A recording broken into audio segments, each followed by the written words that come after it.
gosh, this is so exciting. First of all, if you did not get a ticket, a raffle ticket on your way here, please come find Addie Atkins. If you didn't get a new one after the first one you got at the door, if you didn't get a replacement one, okay, we'll get you one. Yes. We'll make sure you guys are able to win those raffle prizes. All right, thank you all so much for coming here, especially on Good Friday. It is indeed going to be a Good Friday here tonight. DRS, for some of those who are not here from Marymount Manhattan, DRS, Dead Rabbit Society, is our comedy sketch team, and this is our kind of fundraiser to get pizza money so people will keep coming to our shows. I just want to start saying thank you again all for coming, and let's just get to move on with it, and let's welcome Spencer!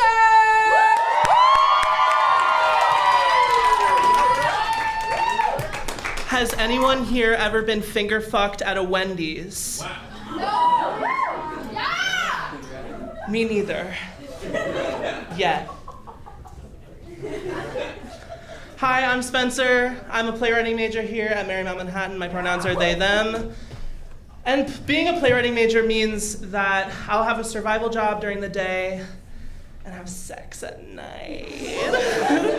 No, actually what a playwriting major means is that Kenny Finkel needs a draft next week and I have an open final draft in a month, and so I have to open final draft and look at my script that I haven't written, promptly close my laptop, throw it out the window, have to see it crash to the ground, run outside, see my laptop, pick it up, run to the Apple store, and they can't help me. And I'm like, please help me. I haven't written in a month and Kenny Finkel needs a draft next week. I haven't been able to write in a month because I don't know if you guys have heard, but there's an Adderall shortage. If anyone here has been affected by that. So I've been thinking about getting into coke. Oh. Has anyone here done coke? Come on. No, they won't admit it. So I've been to a party or two. If there's coke there, I'm not gonna do coke. Maybe just one. 2. Okay, 3 is my limit. Okay, and rule of thumb, don't be the one to buy coke. You can do coke if it's there, but don't be the one to buy it, because coke is expensive, and you don't want to be the one to buy it because nobody's gonna pay you back. But I've bought coke. But it wasn't for me. It was for my manager at my first job. Her name is Tony Ann. I'm from Long Island, by the way. And woo! Woo! And my manager, her name is Tony Ann, and she's very Long Island, blonde, beady eyes, pickup truck, scary, Republican. And she comes up to me, I'm a host at the time, she comes up to me at the host stand and she's like, Spencer, I need you to do something for me. And I'm like, Tony Ann, of course. So she comes up to me and she's like, a man in a black SUV is gonna pull up to the restaurant. You're gonna take this cash. You're gonna go up to the man in the black SUV, you're gonna give him the money, and he's gonna give you a bag of Coke. And you're gonna take that Coke and you're gonna put it in my bag right here. And I was like, Tony Ann, of course. So she gives me the money and I'm waiting there and a black SUV pulls up to the restaurant. And I walk outside and I'm like, hi, this is for you. So I gave him the cash and he gave me the bag. And I was like, and I walked into the restaurant, but you know what I did? I didn't put it in her bag. I took it. And you know what I did with it? I sold it. And you know what I did with that money? I doubled it and bought more Coke. So if anyone is looking to buy some Coke, I'll be at the Wendy's after the show. Thank you.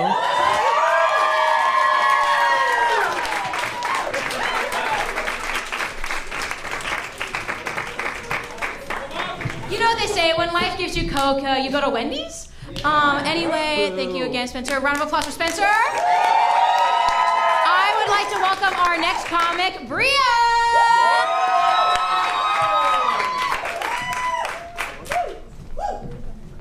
Hello. This is like a presidential campaign, like right now. So I'm Bria. This is actually my second Dead Rabbits. So they only bring me back when they need money. That's fine. I don't get a percentage. But they give me pizza. Pizza's good, right? Yeah, but I've only been in the city for a year. And it's kind of weird here. I mean, it's fine. I'm from Jersey. I was expecting a little bit more of a reaction, but it's fine. It's fine. But, when you're from Jersey and they tell you to come to New York, like you're going to New York, they give you a laundry list of all the stuff like that's gonna happen to you in New York. And they all happened to me in the first week of coming. Someone will threaten to rob you, catcall, step on a dead rat, cockroach, the bing, the ba, and the boom, if you will. Yeah, but those like little grocery stores and then like all the fruit stands that are around on every fucking corner of New York City? Yeah, so I went to one of those. And I went up to the guy and I was using my like big New York talk and I was, "How are you, sir?" And because he's from New York, he ignored me. And I was like, wow, the culture. Yeah, it's fine. So I was, ankle deep in lemons looking for the perfect one. And I realized that I'm gonna find the perfect lemon because New Yorkers deserve the best. So I find myself the perfect lemon, I'm expecting it, I go up to the guy and I'm like, "How much is this?" He goes, $250. And he should be up here because that wasn't very funny. So I ask him again, he says 25 cents. I give him $1, like the only thing that's probably left in my bank account. And he says, "I'm gonna give you the change," and he's digging around in his pocket all aggressively, like, "Okay, man, it's fine." So I walk away from him because I gotta let him do his job. And I'm like, I'm gonna find a better lemon because New Yorkers deserve the best. So I'm like back, arms all in there, looking for my perfect lemon. And I feel like a breeze coming over me. And I'm like, damn, it's windy in the city. Like, it's almost like I'm getting like windburn on the side of my face, and I'm like, okay, it's fine. But the thing is, at the same time I'm feeling this wind, like his change is like sounding louder and more vigorously in his pocket, and I'm like, okay, man's got a job to do. So I'm waiting for my change and waiting, and the breeze is getting it's picking up. And I'm like, should I like look at him? And I'm like, no, they taught me to mind my business. I'm not gonna look. So I look back at my friend and she's sitting there like picking her fucking nails, like not helping me out. I turn back and what's in front of my face but his balls? Like right in my face, like. And the thing is, if I knew that there was gonna be a fourth person in this conversation, I would have said hello. Like, I don't, mind your manners, And so I'm just like looking at him, and the thing is, I'm still waiting for my change. Like, I'm going to get that 75 cents back. But the thing is, I'm also trying to communicate this to my roommate behind me, and so I'm like giving her the eyes. And then I'm like, I'm gonna give her more eyes. But she's not fucking doing anything. She's not helping me. So then, I'm like, maybe, just maybe. If I could stand up out of these lemons, everything will be okay. So I stand up, and I'm looking at him with my hand shaking, and he gives me my 75 cents that he's just jiggled around in his pocket. But the thing is, his balls are still all out. Like the button is closed, but everything else is just like.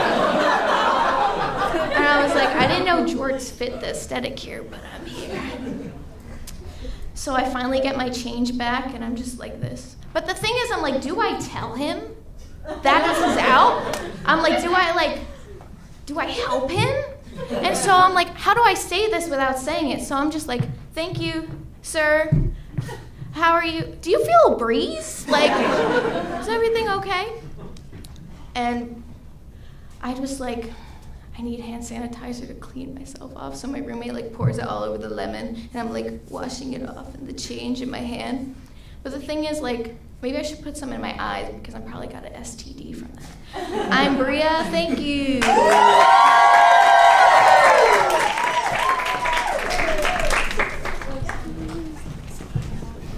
Another round of applause for Bria, please, thank you. And as they actually say, when life gives you lemons, you make balls. Just another hitter right there. I would like to welcome up Kari!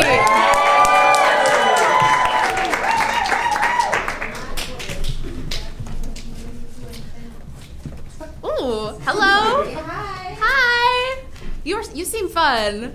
Before the jokes, literally just genuine question. Does anyone have a phone charger? Honestly, after the show, but like, to the jokes. Hi, my name is Kari. My phone is dying, like my soul. But actually, Kariuki is my full name. It's a chosen name. I'm actually non-binary. It's very fun, though. I picked it out very recently, so when people come up to me, they're like, hey, what's your name? And I'm like, if only I knew the answer. Like, you know, what is a name? What is my name? You know, what are names that, like, we in society choose to identify ourselves with? I'm such a philosopher now. It's so much fun. But yeah, let me tell you all how I'm like betrothed now. It's a whole thing. Some context. You know those conversations you have with your parents in front of like a photo album or something, and they're like, "Oh, look at that kid on the block that you knew when you were like 5. Remember them?" And you're like, no, but I was having one of those conversations with my dad recently, and I did not expect it to end with him saying, oh, by the way, you are engaged. And now, so what happened was, there was this one kid, his name is Mugo, and after like one date when we were 4-year-olds, his father, Moses, very, Christian man, he says to my father, you know, when these two get older, they should get married. To which my father replied, ha ha ha ha ha, sure, and now we're here. Moses. You know, him and Mugo actually, they still live in Kenya now, but he did visit the States recently, and he and my dad had this conversation, and apparently he's still not, like, over me dumping his son. I mean, you'd think with the name Moses, he would be able to let it go, but no, apparently not. I mean, I don't know, like, why exactly it didn't work out. I mean, it was a different time. I had a lot going on with, like, potty training and... although I'm sure I had my reasons. I mean, I probably thought we were just having fun, you know, doing whatever, and then suddenly he wanted to put a label on it, like, I can play in the sandbox with whoever I want. I'm free to do whatever I want, Mugo. You don't own me. But anyway, Moses, back to the conversation with my dad, he actually told him that he has been saving Mugo for me because I'm so special. Which in his mind is actually very good marketing because according to him, and I don't know if this is true, but apparently in Kenya there's this very feminist movement going on where good husbands are being sought after more than good wives. So, like, I guess Mugo gets bitches? I don't really know. And he's actually coming to the States for college, actually, so I will get to meet him for the first time. And his father, Moses, very interesting man. You know, he actually thinks that my father has raised me to be a good Christian woman who's, like, perfect for his son. I'm none of those things. But, like... Yeah, I'm really none of those things. I am a spiritual non-binary entity, which my father, who is, as my father failed to mention, not attracted to men. And shoot. You too? Nice. Yeah, they suck. Yeah, am I going to marry a complete stranger? Obviously, maybe, because, it's hard times being like an actor / writer / disappointment. That's the trajectory of my career at the moment. And, with like Mugo coming to the States, coming to be since Moses has raised him so well, businessman / doctor / lawyer, I would like to have a backup plan. He could be like my real-life African prince. I am royalty, not clickbait. That is, unless he is more queen than king, in which case we are both screwed. Actually, no. Mugo will be fine. Mugo can pull. The only thing I can pull is a pull door after being confused for a full 5 minutes. Me just trying to get into the subway. But, so yeah. All that to say, please subscribe to my OnlyFans. Kari-69. Thank you.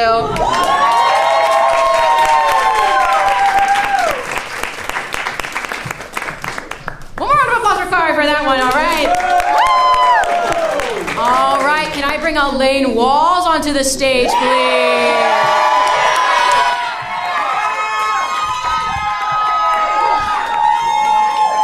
Hey, y'all. Hey, y'all. Oh, that was so nice. Thanks for coming out. And if you haven't come out yet, thank you in advance. My name is Lane, and my... Hello? Sorry, my bad. I'm just gonna... Chris has got it. Thanks, Chris. Love this guy. Love this guy. Hi, my name is Lane. My pronouns are the same as the COVID policy, so mask optional. Did you know that 11 years ago today, the Doritos Locos Taco came out? Yeah, a little bit of history, 11 years ago today. That wasn't part of the set, I just thought that was funny. Anyone here from out of town? Anyone here from the South? The South, yeah? Yeah, where are you from? Oh, Haley. Oh, hi, Haley. Sorry? Nashville. No, I'm sorry to hear that. You're the only Tennessee I see, though. So, anyways, I'm also from the South, born and raised in Georgia. Oh, nice. Oh, wow.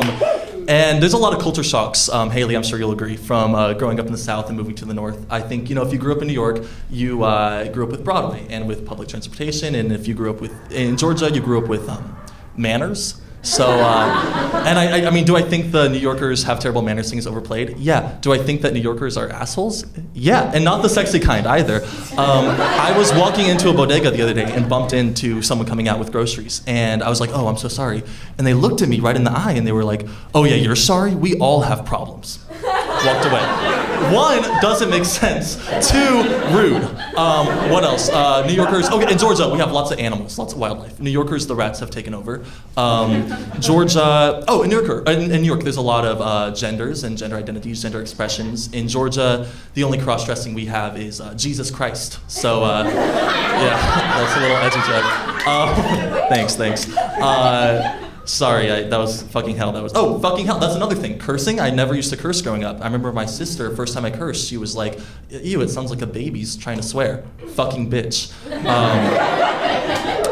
Where was I? Sorry, I'm glad you liked that one. Sometimes comedy feels like a chess game, and I'm the queen, obviously. And Haley, you're the pawn. So, speaking of which, has anyone here won the Shiloh Elementary School 2012 chess tournament? Just me? Oh, awesome. Okay. Yeah, I remember that day like it was a decade ago. I remember going to school, I was so psyched for the tournament, and my best friend Sam, he came to me and he was like, Lane, if I win the chess tournament, my mom's gonna get me the coolest thing ever. And I was like, dude, an Xbox. And he was like, no, a Doritos Locos Taco. And But this was a while ago. If you remember, they just came out 11 years ago today. So I was like psyched. I'd never heard of this. Now we know it's the most nothing food of all time. Like if there's a spectrum, no matter what either side is, it's in the middle. But at the time, it was like really, really exciting. And so the rest of the day, I was a man on the mission. Like I was gonna, because I figured if his mom's gonna buy him a Doritos Locos taco, my mom surely is gonna buy me one if I win the chess tournament, right? So for the rest of the day, I was like chess Doritos Locos, chess Doritos Locos. And finally, it was time for the chess tournament.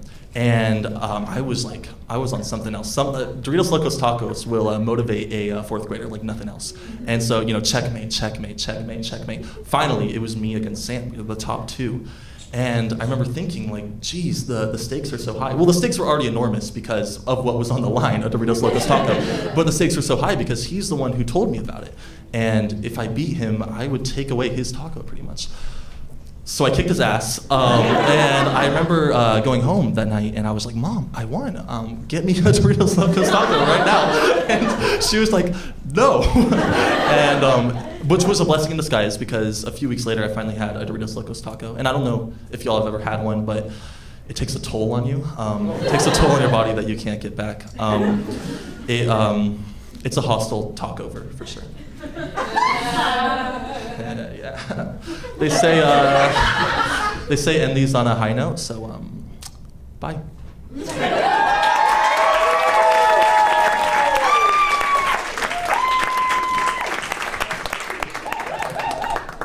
I didn't know about the Doritos Los Tacos. Thank you, Lane. Those are very fun facts and awareness here at the Comedy Sketch Show. You take something, you learn something, and that's life. We have one more comic here from Marymount. If we could give a round of applause and a drum roll for Mary McElroy.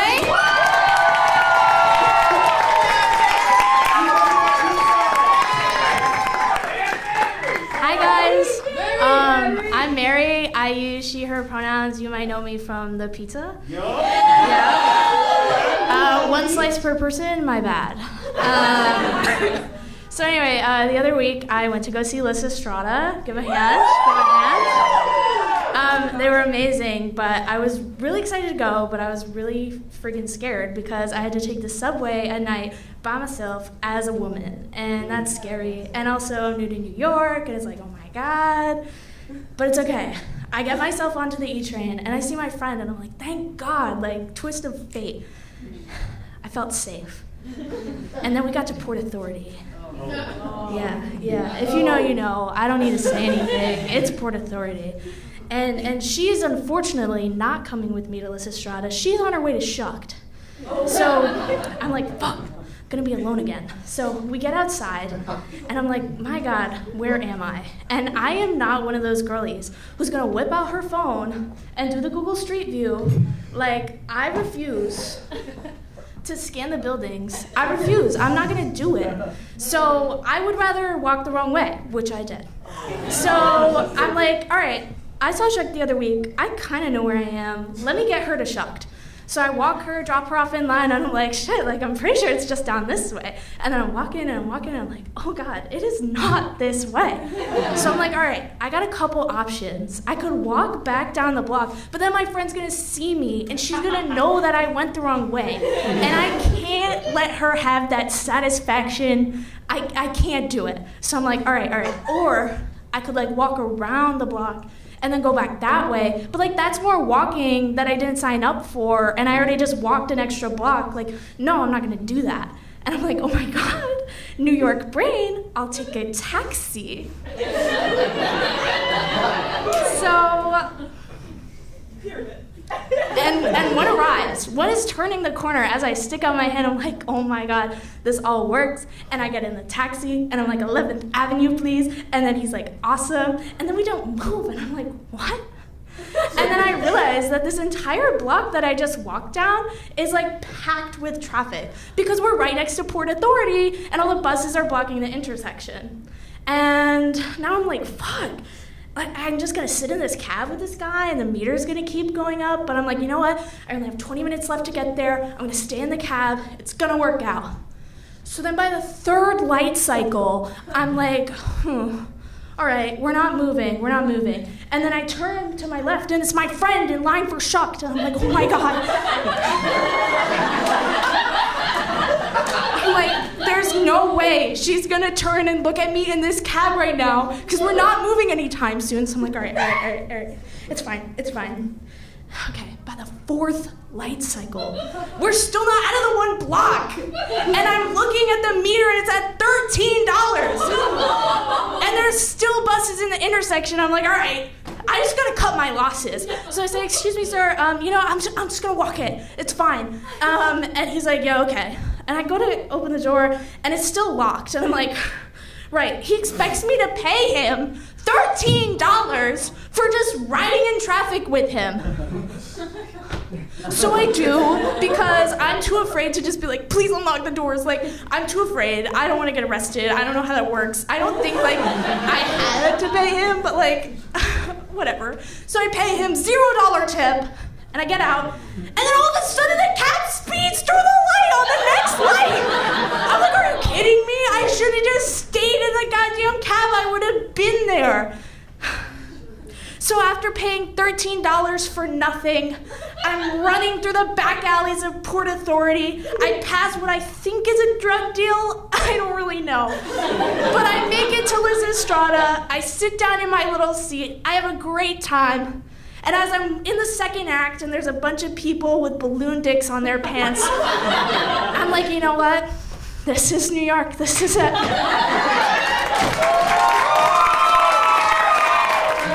My name is Maryanna Tollemache. I use they, she pronouns. I'm a queer autistic comedian. All I have to say is that Autism Speaks got only one thing right. Autism it speaks. Yeah, it does. I sure won't stop talking.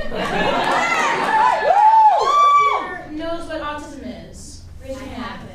Me too. I will say, keep your hands raised. See how many people know about autism.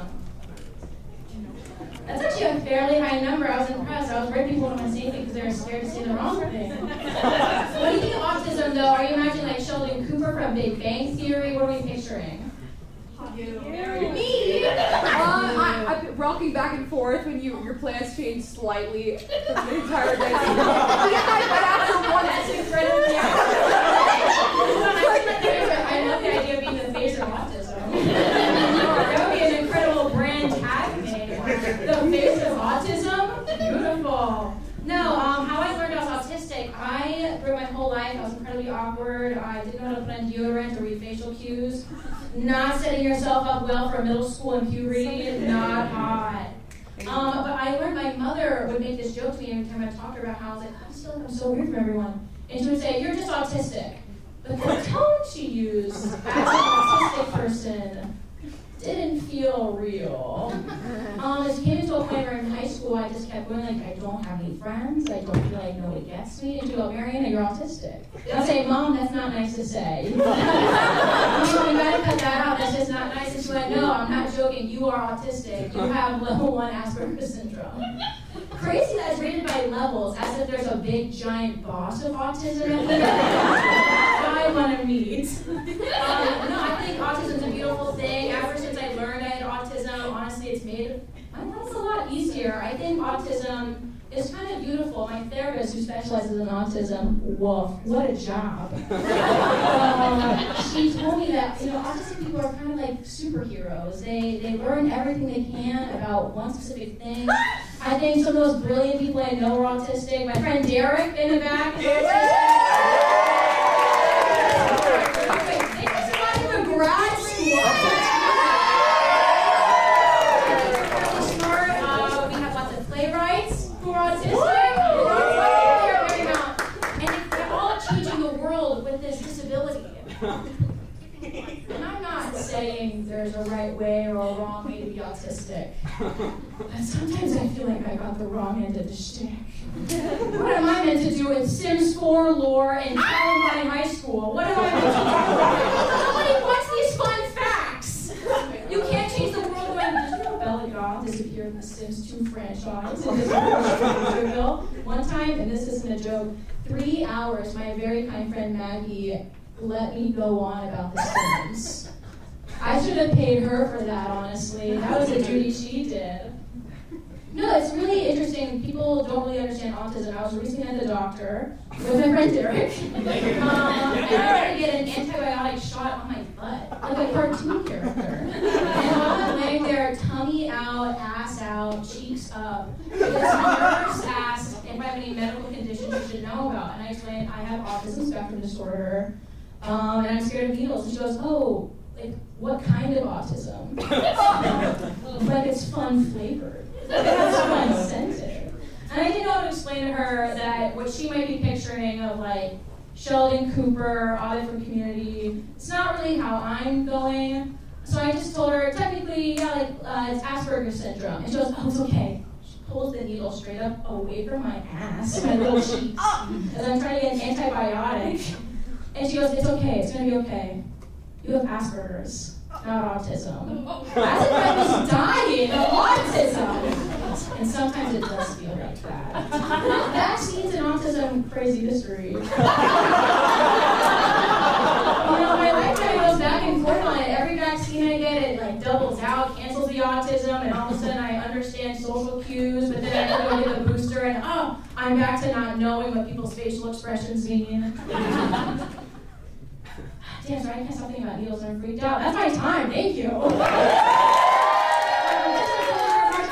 Thank you all for coming out here on a Good Friday. I hope it was a Good Friday. I'd like Karina to make some closing remarks, our president of the club. Okay, first and foremost, Maryanna, come back here. I just want to say thank you guys. I just want to say thank you guys so much for coming. And I want you to give the biggest, loudest applause you can for Miss Maryanna.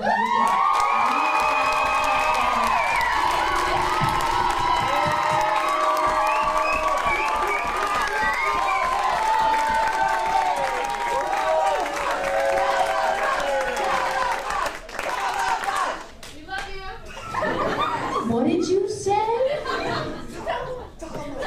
Oh, Tollemache. Fertile pass. I heard tell the smosh. And I was like, I love those funky guys. But yes, we could have not done this with little Maryanna. They did so well. They planned all this out. I want to say a big thank you to all of our Marymount stand-ups.